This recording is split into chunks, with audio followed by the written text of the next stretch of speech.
I got into basketball because my parents actually played and were involved. So mum was a state squad member and mum and dad actually started the association many, many years ago.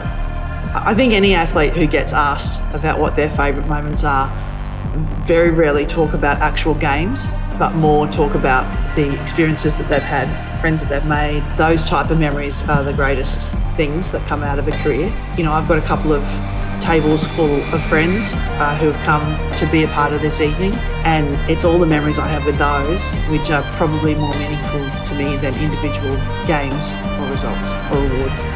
The biggest feeling after the games were over and we'd finally won the bronze was just relief, especially because we were expected to win a medal and we'd missed out on making the gold medal game. And so there is an actual loser in the bronze medal game. When you've pushed for that many years and you finally get there and you come out of the game with a win and a medal at last that Australia had deserved, it's just relief. We're just relieved more than anything else.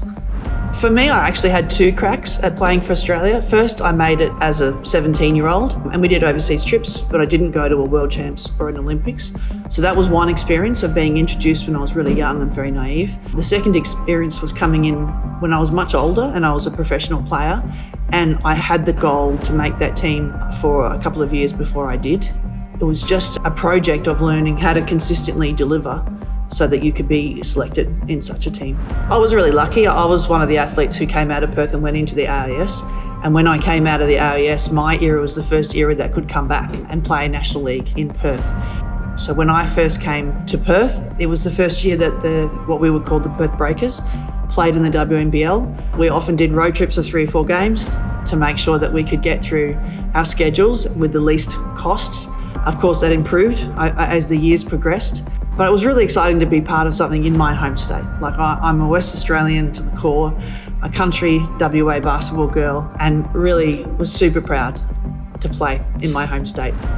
I'm actually a school teacher by training, so Scorers Academy is my private business. It runs as a not-for-profit. We have 1,600 kids, and the entire model of what we're delivering is providing opportunities for development, advancement, travel, tournaments for kids, and in particular, kids who would otherwise fall through the cracks.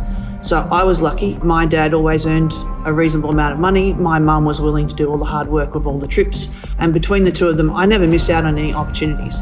And the Scorers Academy program makes sure that no other kids miss out.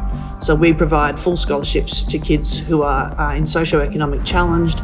So that is my love, is to be able to use basketball as a tool to help integrate these kids and make sure that they get all the opportunities that kids like me had the privilege of taking advantage of. Sport, and for me, basketball, just teaches you all those life skills.